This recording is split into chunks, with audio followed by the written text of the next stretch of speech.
आदमी ने वक्त को ललकारा है, आदमी ने मौत को भी पछाड़ा है, जीते हैं आदमी ने तीनों लोग, पर आदमी खुद ही से आ रहा है। हम क्विक रीजन करेंगे ऑल्टरनेटिंग करंट चैप्टर की, जो कि चैप्टर नंबर 7 है, क्लास +2 फिजिक्स। मुझसे कोई भी स्टूडेंट अगर पूछता है कि सर फिजिक्स के अंदर सबसे इंपॉर्टेंट या फर्स्ट क्वाड्रेंट का टॉपिक कौन सा है, तो मैं उनको ऑल्टरनेटिंग करंट ही बोलता हूं, क्योंकि इसके अंदर 7 से 8 डेरिवेशंस हैं जो कि मैंने क्वेश्चन आंसर की टर्म के अंदर बना रखी हैं। ये 7-8 डेरिवेशन करने के बाद आप न्यूमेरिकल इजीली अटेम्प्ट कर पाते हो। जिन बच्चों को न्यूमेरिकल से या डेरिवेशन डर लगता है उनके लिए बस ये बात कहना चाहूंगा, आदमी ने वक्त को ललकारा है, आदमी ने मौत को भी पछाड़ा है, जीते हैं आदमी ने तीनों लोग, पर आदमी खुद ही से आ रहा है। अब हम देखते हैं ऑल्टरनेटिंग करंट के अंदर ये टोटल अपने को 8 क्वेश्चंस करने रहेंगे, जिसके अंदर अपने को फर्स्ट क्वेश्चन में दिखाना है फुल साइकिल के लिए नेट चार्ज ट्रांसफर जो होता है वो 0 होता है। आप एक बार इन सब का स्क्रीनशॉट ले लो, हम फर्स्ट क्वेश्चन से स्टार्ट करेंगे। फर्स्ट क्वेश्चन करने से पहले कुछ बेसिक मैं आपको बता देता हूं। जो करंट होता है उसका फार्मूला होता है चार्ज अपॉन टाइम। ये डायरेक्ट करंट होता है, ये वेरिएबल करंट होता है, I=dq/dt। ओमेगा को एंगुलर वेलोसिटी या एंगुलर फ्रीक्वेंसी बोलते हैं, ये होता है angle upon time. Complete angle 2π का होता है, तो कंप्लीट टाइम भी t का लेना पड़ेगा। फिर 1/टाइम पीरियड को 2π इंटू फ्रीक्वेंसी बोला जाता है। इसके बाद हमें डिफरेंशिएशन और इंटीग्रेशन आना चाहिए। ये याद रखो, साइन का डिफरेंशिएशन कोस और कोस का साइन, ऐसे ही इंटीग्रेशन साइन का कोस, कोस का साइन। जो ये कांस्टेंट चीज होती है, देखो यहाँ पे x के रिस्पेक्ट में डिफरेंशिएट करना है, तो x के साथ जो उसको कांस्टेंट है तो वो बाहर आ जाता है, और इसमें इंटीग्रेशन में वो डिवाइड में आ जाता है। जब आप साइन का डिफरेंशिएशन करोगे तो कोस आएगा, बट इंटीग्रेशन माइनस कोस आएगा। ऐसे ही कोस का डिफरेंशिएशन करोगे माइनस का साइन आएगा, बट इंटीग्रेशन प्लस का साइन आएगा। ये एक बार आप पढ़ के याद कर लो। इसके बाद कुछ और फॉर्मूले हैं, इनके ऊपर बस एक ही डेरिवेशन है एवरेज पावर की। जब वो एवरेज पावर वाली डेरिवेशन करेंगे तब मैं ये फॉर्मूले आपको बताऊंगा। हम फर्स्ट क्वेश्चन अपना करते हैं। एक बार पहले ये देख लीजिए, E होता है E0 sin ωt। अगर मैं दोनों तरफ R से डिवाइड कर दूं तो E/R करंट होता है, क्योंकि हमने ओम्स लॉ से पढ़ रखा है। करंट का फार्मूला होता है वोल्टेज के फोन में रेजिस्टेंस। आप V बोलो या E बोलो, एक ही चीज होती है। V/R क्या है? I। तो E0/R क्या हो जाएगा? I0, साथ में sin ωt आ गया। ये है ऑल्टरनेटिंग करंट का फार्मूला। इसको ऑल्टरनेटिंग करंट इसलिए बोलते हैं क्योंकि ये साइन की वेव में चल सकता है ऐसे, तो ये ऑल्टरनेटिंग करंट का फार्मूला आ गया। अगर इसके अंदर हम I देखेंगे तो I है करंट एट एनी इंस्टेंट, जो I0 है वो पीक वैल्यू ऑफ करंट है, T टाइम है, और omega angular velocity of coil है। फर्स्ट आता है देखो हमारे पास कि हमें बताना है net charge transfer full cycle के लिए। फुल साइकिल मतलब ये हमारे पास अगर वेव है तो 0 से t टाइम में फुल साइकिल कंप्लीट होता है एक वेव का, तो 0 से t टाइम के लिए हम इंटीग्रेशन करेंगे। फुल साइकिल ऑफ एसी के लिए नेट चार्ज ट्रांसफर 0 होता है। वैसे तो बच्चों ये लॉजिकल बात है, जितना चार्ज पॉजिटिव मतलब एक साइड गया उतना ही वापिस आ गया, मतलब उसकी डायरेक्शन अपोजिट होगी, तो नेट तो 0 होगा। फिर भी हम इसका प्रूफ करते हैं। I=dq/dt होता है। dt को हम वहां लेंगे तो dq आ गया I×dt। अगर अब मुझे दोनों साइड इंटीग्रेशन करना है, क्योंकि यहां टाइम के रिस्पेक्ट में करना है, तो करंट को टाइम की फॉर्म में लिखना पड़ेगा। इसलिए मैंने I को लिखा I0 sin ωt, क्योंकि देखो इसके अंदर t आ चुका है। अब माय डियर स्टूडेंट, दोनों को हम इंटीग्रेशन करते हैं, दोनों साइड को। dq का इंटीग्रेशन हम करेंगे तो q आ जाएगा, I0 जो है वो देखो बाहर आ गया। sin ωt का इंटीग्रेशन जो होता है वो होता है माइनस कोस ωt/ω। तो 0 से t तक इसलिए इंटीग्रेशन किया क्योंकि अपने को फुल साइकिल दे रखी थी। ओमेगा देखो बच्चों बाहर आ गया, माइनस का साइन भी बाहर आ गया। अब हम वैल्यू पुट करते हैं, लिमिट पुट करते हैं। जब हम लिमिट पुट करेंगे तो हम देखेंगे हमारे पास ये जो t है ये यहां पे पुट कर दिया तो ये t आ गया। ओमेगा को 2π/t लिख दिया हमने, नीचे वाला ओमेगा तो बाहर आ गया था, इस 0 को यहां पुट कर दिया तो cos 0 आ गया। बच्चों t से t कट जाएगा, बन जाएगा cos 2π। cos 2π की वैल्यू 1 होती है, माइनस में cos 0 की वैल्यू भी 1 होती है। मैं एडिशनल एक चीज बताना चाहता हूं, देखो बच्चों जहां हम 0 डिग्री पे होते हैं ना, 2π पे भी हम वहीं पहुंच जाते हैं, 4π पे भी वहीं, हर 2π के चक्कर के बाद वहीं आ जाते हैं। तो जो 0 की वैल्यू होती है किसी भी साइन कोस या टेंजेंट के लिए, वही 2π की, वही 4π की, वही 6π की, वही 8π की होती है। तो 1 - 1 से 0 आ गया, तो हमने प्रूव कर दिया कि net charge transfer for full cycle of AC 0 होता है। अब हम नेक्स्ट डेरिवेशन देखते हैं, जो कि है शो दैट या find net charge transfer for half cycle of AC. मतलब कि हाफ साइकिल ऑफ एसी के अंदर कितना नेट चार्ज ट्रांसफर होता है। सेम डेरिवेशन है बच्चों, बस इंटीग्रेशन की लिमिट 0 से t/2 लिखेंगे, क्योंकि अब पूरी साइकिल नहीं लेनी, हाफ साइकिल अपने को लेनी है। dq/dt होता है I, dt को यहां ले आए तो डी के वो आ गया आई डी टी, आई की वैल्यू लिख दिया आई नोट साइन ओमेगा टी, दोनों तरफ इंटीग्रेशन कर दिया डी के का क्यू, यहां पे इंटीग्रेशन के अंदर only sign omega T D T बच गया, क्योंकि आई नोट पीक वैल्यू है, मैक्सिमम वैल्यू 1 होती है, कांस्टेंट होती है, इसलिए बाहर आ गई। 0 से t/2 इंटीग्रेशन करना है। फिर हमें पता है साइन का इंटीग्रेशन होता है minus cos omega T by omega, minus भी बाहर, ओमेगा का साइन भी बाहर। यहां पे हमने ओमेगा की वैल्यू लिखी 2π/t, अपर लिमिट पुट कर दी t/2 minus cos, lower limit put करी तो 0 डिग्री, t से t कट गया, 2 से 2 कट गया, कोस पाई की वैल्यू होती है -1, माइनस में कोस 0 की वैल्यू भी होती है -1, ये -1 -2 बन जाएगा। जब इससे मल्टीप्लाई होगा तो ये माइनस का साइन भी कट जाएगा, 2 से मल्टीप्लाई होकर ये आ जाएगा। ओमेगा को बोलते हैं 2π/t, देखो 2 से 2 कैंसिल हो गया, t ऊपर आ गया।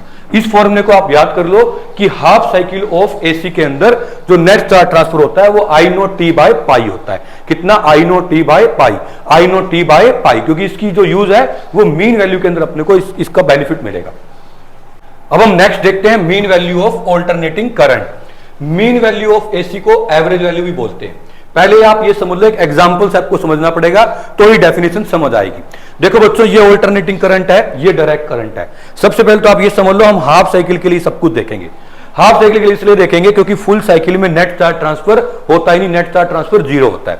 तो अभी हम मान लो कि एक बच्चा है, उसके पापा जो है शैतानी करते हैं, उसके साथ कभी उसको 1 रुपया देते हैं, कभी 2, कभी 3, कभी 4, 5, करते करते 10 रुपीज तक दे देते हैं, और लोगों को यूं कहते हैं मैं मेरे बेटे को 10 रुपया जेब खर्ची देता हूं। अगर इसको मैं कुछ टाइम दे दूं, इसने पैसे इकट्ठे करने हैं, ये दूसरे बच्चे के पापा हैं जो डेली के 10 रुपए देते हैं, अगर मैं इनको सेम टाइम दे दूं, क्या जितने पैसे इसने इकट्ठे करे हैं ये उतने करेगा या उससे ज्यादा कर लेगा? तो आप कहोगे सर ये ज्यादा कर लेगा और ये कम करेगा, क्योंकि इसको 10 तो एक ही बार मिलते हैं, फिर 9, 8, 7, 6, 5, 4, 3, 2, 1 ऐसे मिलते हैं। तो अब हम इसको mean value of AC current से समझते हैं। बच्चों, अगर मैं ये कह दूं कि अगर इस करंट को, इसकी जो हाफ साइकिल है मान लो वो 0.5 या 5 सेकंड की है, इसने चार्ज ट्रांसफर कर दिया 100 मिली कूलम, इस करंट की वैल्यू थी 10, इसको भी उतना ही टाइम दे दो, उतना ही चार्ज ट्रांसफर करना, तो अब इसके लिए मुझे 10 एम्पीयर करंट चाहिए होगा या उससे कम चाहिए होगा? तो आपका आंसर होगा कम चाहिए होगा, क्योंकि सर ये 10 तो कभी कभी होता है, एक आधी बार आता है। अगर ये परमानेंट 10 चार्ज चलता रहेगा तो 5 सेकंड में 1000 माइक्रो कूलम नहीं, ज्यादा चार्ज ट्रांसफर कर देगा। तो इसका मतलब यह हुआ कि हमने अगर कहा ये वाला तो करंट है अगर 10 चाहिए, तो डीसी करंट 10 चाहिए होगा उससे कम, तो आप कहोगे कम चाहिए होगा। मान लेते हैं कि ये एक्स चाहिए, जैसे कि मान लो 7 एम्पियर करंट भी होगा ना, तो भी वो 5 सेकंड में इतना चार्ज ट्रांसफर कर देगा। एग्जांपल के बता रहा हूं, मतलब ये कम चाहिए होगा क्योंकि रेगुलर सेम रहता है बच्चों ये। तो अब ये जो एक्स है ना, वो क्या है? 10 की mean value. Mean value of alternating current देखो, इसकी डेफिनेशन यह डीसी करंट की वह वैल्यू होता है जो सेंड कर सकता है सेम चार्ज, मतलब चार्ज दोनों ने सेम सेंड करना है और सेम टाइम में, जो कि एसी ने किया था। और एसी ने कब किया था? In its half cycle. दोबारा सुन लो, मीन वैल्यू किसी भी ऑल्टरनेटिंग करंट के लिए डायरेक्ट करंट की वह वैल्यू होती है जो उतना ही चार्ज ट्रांसफर कर दे उतने ही टाइम के अंदर जो कि एसी अपने हाफ साइकिल के अंदर ट्रांसफर कर रहा था। अब हम इसकी डेरिवेशन को समझते हैं। ये हमने पहले डेरिवेशन कर ली है कि हाफ साइकिल के अंदर नेट चार्ज ट्रांसफर एसी के द्वारा कितना होता है। आपको याद होगा I naught T by pi, I naught T by pi, इतना charge half cycle of AC में ट्रांसफर होता है। बच्चों, अब ये हमारे पास यहां से मेन 3-4 स्टेप है, ये आपको समझने हैं। देखो, ये डायरेक्ट करंट का फार्मूला है, ये मैंने बेसिक में भी बताया था, जो कि वीडियो के स्टार्टिंग में है। I is equal to Q by T.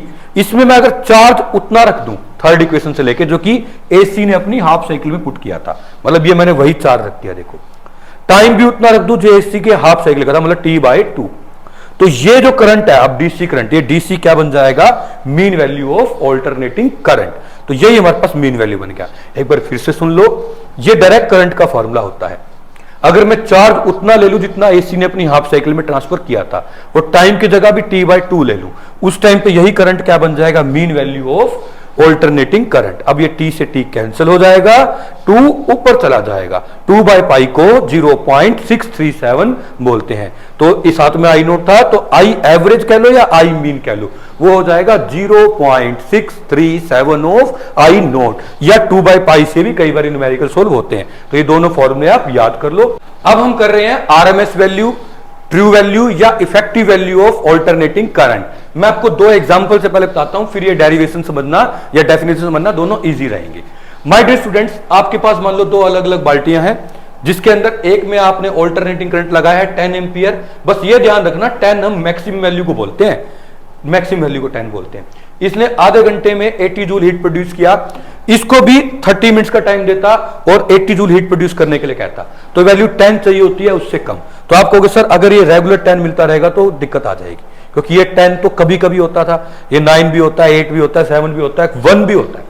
ये 10 अगर लगातार मिलता रहेगा तो ज्यादा हीट प्रोड्यूस होगा आधे घंटे में। तो मैं कह रहा हूं, तो ये बताओ कितना चाहिए होगा। आप मान लेते हैं कि ये x चाहिए या 7 चाहिए। अगर ये 7, 6, 3, 2 लगातार एक जैसा मिलता रहे, कम ज्यादा ना हो, तो उससे हमेशा कम चाहिए होगा, क्योंकि वो तो मैक्सिमम वैल्यू एक बार आती है। तो हमने मान लिया x चाहिए, तो इस टाइम पे ये जो x है ना, वो किसकी वैल्यू है, इस 10 की इफेक्टिव वैल्यू। हम कहेंगे इतना डीसी करंट होता तो सेम इफेक्ट प्रोड्यूस कर सकता, तू बारी बारी चेंज हो रहा है तो तेरा इफेक्ट कम प्रोड्यूस हो रहा है। तो आरएमएस वैल्यू जो है किसी भी ऑल्टरनेटिंग करंट की, ये वह वैल्यू होती है डायरेक्ट करंट की। देखो ऑल्टरनेटिंग करंट की आरएमएस वैल्यू क्या होती है, डायरेक्ट करंट की उस वैल्यू को बोलते हैं जो सेम हीटिंग इफेक्ट प्रोड्यूस कर दे सेम टाइम के अंदर, same heating effect in same time as it is produced by AC in its full cycle. इसमें हम फुल साइकिल इसलिए लिखते हैं क्योंकि जब चार्ज चाहे जाए या आए, दोनों ही टाइम हीट प्रोड्यूस करता है। जैसे इलेक्ट्रॉन रब करके जाएंगे या आएंगे, दोनों ही टाइम पे हीट प्रोड्यूस करेंगे, तो इसीलिए हम इसको कहते हैं कि ये फुल साइकिल देखते हैं। अब हम इसकी डेरिवेशन देखते हैं। बच्चों इन दोनों इक्वेशंस के अंदर पूरा राज छिपा हुआ है, एक तो ये और एक ये होता है हमारे पास ऑल्टरनेटिंग करंट के द्वारा प्रोड्यूस की गई हीट, क्योंकि हम स्मॉल टाइम में स्मॉल हीट देख लेते हैं। ये होता है डायरेक्ट करंट कितनी हीट प्रोड्यूस कर सकता है, H is equal to I square R T. अगर मैं वहां से सारी डेरिवेशन करके आऊंगा, हीट निकाल लूंगा, इसमें पुट कर दूंगा, क्योंकि ऑल्टरनेटिंग करंट जितनी हीट प्रोड्यूस करता है वो मुझे चाहिए, टाइम भी वही चाहिए, तो इसी करंट को इफेक्टिव वैल्यू या आरएमएस वैल्यू बोला जाएगा। चलिए अब हम देखते हैं, अभी हम इसका इंटीग्रेशन समझेंगे, और जो बायो वाले स्टूडेंट्स हैं या जनरली इसका क्वालिटेटिव एनालिसिस आता है, मतलब पेपर में न्यूमेरिकल आता है, तो आप डायरेक्ट भी इसका फॉर्मूला याद कर सकते हो। और जो बायो वाले स्टूडेंट्स हैं वो यहां से डेरिवेशन करना स्टार्ट कर सकते हैं। वो यूं समझें कि जो एसी करंट है वो हीट प्रोड्यूस करता है, वो आई स्क्वायर आर टी नहीं होती, बल्कि यहां नोट और डिवाइड पे 2 लग जाता है बस, और बाकी हम इंटीग्रेशन करके यहां तक पहुंचने वाले हैं। हमारे पास डीएच का हीट का फॉर्मूला ये है, करंट को आई नोट साइन ओमेगा टी बोलते हैं। सेकंड इक्वेशन को फर्स्ट में पुट करेंगे तो ये आ जाएगी, दोनों तरफ इंटीग्रेशन करेंगे, डीएच का इंटीग्रेशन एच आ जाएगा, आई नोट पीक वैल्यू है, ये कांस्टेंट है, बाहर आ जाएगा, आर भी कांस्टेंट बाहर, ओनली इंटीग्रेशन बच जाएगा साइन ओमेगा टी डी का, sine square omega T D का। साइन स्क्वायर ओमेगा टी को 1 minus cos 2 omega T by 2 बोलते हैं, आइडेंटिटी है। फिर वही मैथ वाले बच्चों को पता होगा, बायो वाले डायरेक्ट यहां से स्टार्ट करेंगे। तो हमने यहां पर ये वैल्यू को पुट कर दिया, कोस का इंटीग्रेशन करेंगे टाइम के रिस्पेक्ट में तो साइन हो जाएगा, और एक कांस्टेंट टी डिवाइड आ जाएगी, 1 का इंटीग्रेशन टी हो जाएगा। जब आप लिमिट पुट करोगे फुल साइकिल के लिए, साइन जो होता है फुल साइकिल के लिए हमेशा 0 होता है, तो आप डायरेक्ट 0 लिख सकते हो, या लिमिट पुट करके देखोगे तब भी 0 आएगा। टी की जगह पुट करोगे तो कैपिटल टी आ जाएगा, तो हमारे पास ये हीट प्रोड्यूस आ गई। अब देखो बच्चों, अब कहानी स्टार्ट होती है, मतलब ये इंटरवल के पहले का था, अब इंटरवल के बाद जो मेन कार्यक्रम है वो स्टार्ट होता है। माय डियर स्टूडेंट्स, हमको ये पता चल गया कि डायरेक्ट करंट की हीट का फार्मूला होता है आई स्क्वायर आर टी। अगर मैं हीट ये वाली पुट कर दूं, put value of heat from equation 3, क्योंकि ये एसी ने अपने फुल साइकिल में हीट प्रोड्यूस की है, ये वैल्यू यहां पुट कर दूं और टाइम की जगह भी कैपिटल टी पुट कर दूं, तो यही आई क्या बन जाएगा, आरएमएस वैल्यू ऑफ करंट या इफेक्टिव वैल्यू या ट्रू वैल्यू।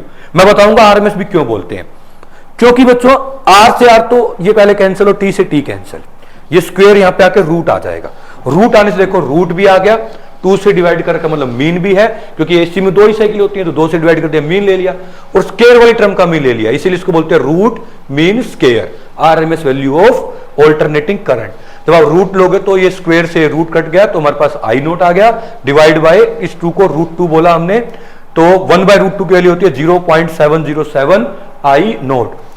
ये हमारे पास फाइनल वैल्यू आ गई। होप सो बच्चों आपको अच्छे से समझ आ गया होगा। फिर भी अगर कोई डाउट हो तो कमेंट बॉक्स में जरूर लिखें, और लाइक सब्सक्राइब ना करें, वीडियो देख लें बस। Thank you so much.